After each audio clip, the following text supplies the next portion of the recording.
शाहिद साहब, मैं सबसे पहले आपसे जानना चाहता हूं, आपने कहा बीजेपी दंगा करा रही है, इशारों इशारों में जो केंद्र में राज कर रहा है, ये नीतीश कुमार ने साफ साफ कहा, सुनियोजित साजिश है, ये तेजस्वी यादव ने साफ साफ कहा। तो आपकी सरकार क्या कर रही है भाई?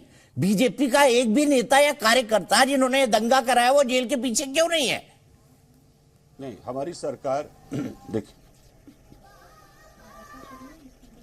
हमारी सरकार लॉ एंड ऑर्डर जो है उसको मेंटेन करवा रही है, कानून का राज चला रही है। मगर प्रॉब्लम कहां पर है, तकलीफ कहां है? अगर बीजेपी हमारे साथ है तो हम लोग अच्छे, क्योंकि हम उनके साथ नहीं है और उनका जो डिस्टर्ब करना, जो लॉ एंड ऑर्डर डिस्टर्ब करना, ये उनका कर्तव्य बना हुआ है।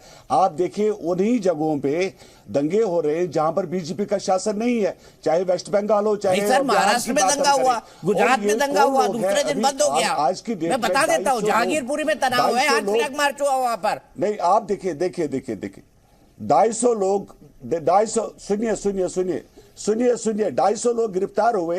तो वो गिरफ्तार जो लोग हुए वो लोग कौन है? वो लोग बीजेपी के लोग हैं, वो आरएसएस के लोग हैं। और दंगे करवाने वाले लोग कौन है? तो मुझे बताइए, आज की डेट में हमारे बिहार के गिरफ्तार किया जा रहा भाई? हिंदू मुसलमान वाली बात नहीं, मंत्री, प्रधानमंत्री वाले, तमाम विधायक, इसको खराब करने वाले, माहौल को बिगाड़ने वाले, माहौल को खराब करने वाले, ये तो बीजेपी है।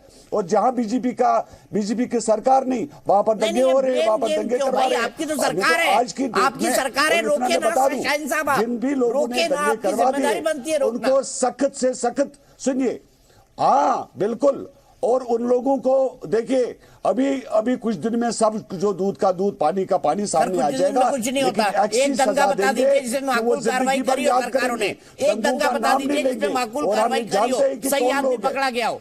गरीब आदमी मारा जाता है आप लोगों की राजनीति के चक्कर में, और आप लोग ब्लेम गेम में उलझे हुए हैं। बीजेपी कह रही है आप लोगों ने करा दिया, आप लोग कह रहे हैं बीजेपी और आरएसएस ने करवा दिया। जो 300 लोग जो देखिए जो 300 लोग, सुनिए, अरे क्या मामला है? जो 300 लोग गिरफ्तार हुए वो लोग कौन है? कौन लोग है? वो जेडीयू के लोग है क्या? वो आरजेडी के लोग है, कांग्रेस के लोग है? वो सबके सब बीजेपी और आरएसएस के लोग है। हमें शर्म आती है आज की डेट में आप जो पॉलिटिक्स की राजनीति जो करते हैं। शाहिद साहब मुझे बताइए, जो 300 लोग आपने गिरफ्तार किए हैं वो सब गरीब आदमी होंगे वहां के? कोई बीजेपी का बड़ा कार्यकर्ता नेता नहीं शामिल होगा, कोई बड़ा कार्यकर्ता और नेता नहीं शामिल होगा। शाहिद साहब, इससे बड़ी बदनसीबी नाम बता दीजिए, अगर कोई है गिरफ्तार तो बताइए मुझे। अभी तक तो नेशनल खबर बन जाती कि आपने बीजेपी के नेताओं को अरेस्ट किया है, और अगर वो इसके लिए जिम्मेदार है तो करिए साहब। आप ही के प्रोग्राम है, मैं बता रहा हूं, 2 दिन और इंतजार करिए। अरे साहब 2 दिन इंतजार करिए, 2 दिन के बाद आपको दूध का दूध, पानी का पानी नजर आएगा। चलिए मैं देखता हूं कितना दूध है, कितना पानी मालूम पड़ेगा। लेकिन अभी आपको जो शाहीन साहब आरोप लगा रहे हैं दंगा आप लोगों ने करवाया है, आरएसएस बीजेपी से जुड़े हुए संगठन, उनसे जुड़े हुए लोग, और कह रहे हैं वो 300 लोग जो अरेस्ट हुए हैं बिहार के अंदर। शाहीन साहब रुक भी जाइए ना, आप 3 मिनट बोल चुके हैं। शाहीन साहब आप 3 मिनट बोल चुके हैं। आप संगीत रागी जी से सवाल पूछ लेता हूं। सीधा मेरा आरोप है जो शाहीन साहब लगा रहे हैं, जेडीयू के नेता, उनका साफ साफ कह रहा है इसके पीछे बीजेपी और आरएसएस के लोग हैं और उन्हीं की गिरफ्तारी हुई है। दीपक जी, आप ध्यान दीजिए कि दंगे जो हैं वो महाराष्ट्र में भी हुए हैं जहां बीजेपी की सरकार है, गुजरात में भी हुए हैं जहां बीजेपी की सरकार है, और दोनों जगह दंगे जो हैं वो काबू में कर लिए गए।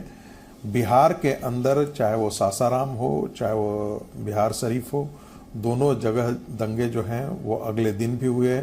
बंगाल में जो है वो अगले दिन भी हुए हैं, जबकि रामनवमी का जुलूस दूसरे दिन नहीं था, वहाँ भी पथराव और आगजनी हुई, और मस्जिदों से नमाज लोग पढ़ करके आ रहे थे, उसके बाद हुई।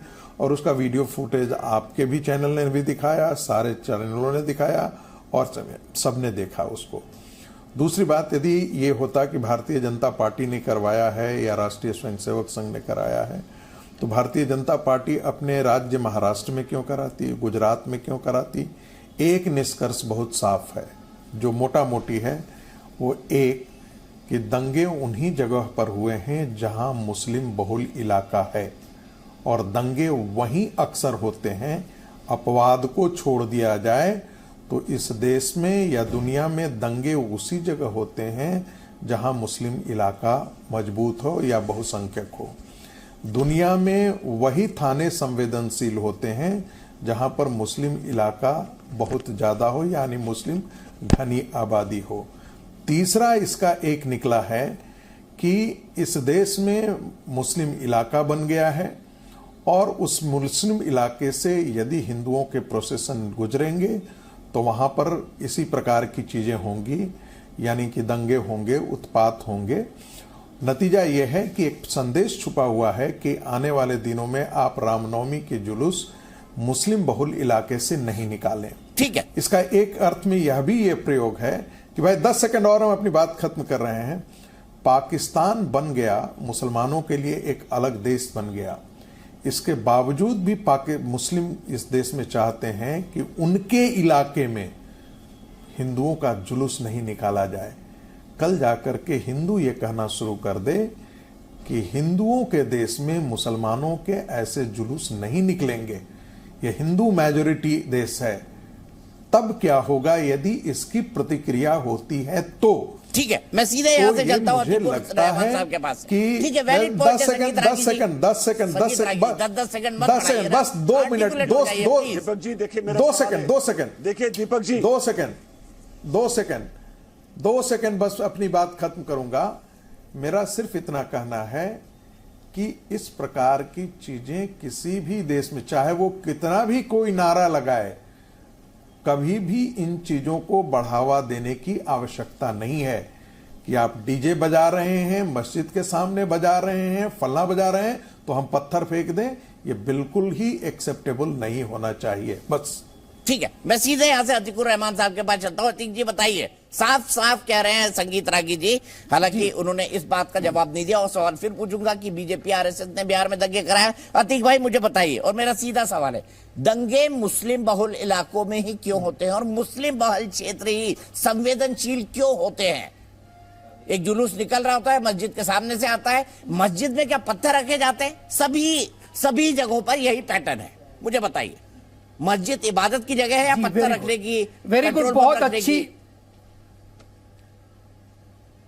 बहुत अच्छा तार छेड़ा है संगीत रागी जी ने कि भाई ये मुस्लिम डोमिनेटेड एरियाज में ही राइट होते हैं, यहीं पर पत्थर जमा होते हैं, सारी मस्जिदों में पत्थर जमा करने का ही काम किया जाता है, इनका सार पूरा यही है। तो संगीत रागी जी, सवाल अब ये उठ रहा है दीपक जी कि आखिर ये मुस्लिम डोमिनेटेड एरियाज कब से बने? ये मुस्लिम डोमिनेटेड एरियाज कब से बने मैं आपको बताना चाहूंगा। 92-93 राइट्स बॉम्बे में हम लोग कॉस्मोपॉलिटन एरियाज में रहा करते थे दीपक जी। हिंदू, मुस्लिम, सिख, ईसाई सारे लोग एक ही बिल्डिंग में, एक ही चौल में, एक ही सोसाइटी में, कहीं पर कोई भेदभाव नहीं था, आराम से रहा करते थे। और वो याद दिला दूं मैं आपको, मिसेस गांधी, संगीत रागी जी सुन रहे हैं ना, मिसेस गांधी और वाजपेयी जी के बीच में जो डिबेट है 1974 की, जब मिसेस गांधी वाजपेयी जी से पूछ रही हैं कि क्या वजह है आरएसएस के चीफ जहां कहीं जाते हैं विद इन 1 वीक वहां पर राइट हो जाते हैं, तो वाजपेयी जी जवाब देते हैं कि ये एक कोइंसिडेंस है। मिसेस गांधी जवाब में कहती है कि ये एक स्ट्रेंज कोइंसिडेंस है। दीपक जी, यहां पर वो कॉस्मोपॉलिटनिज्म का, बॉम्बे का, उसको दफनाया गया, सरेआम काटा गया 1992-3 में।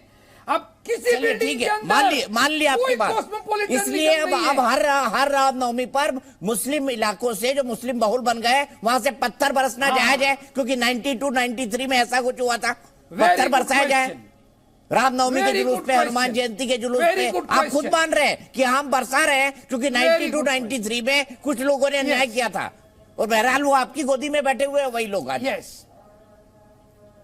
Very good, Shiv Sena.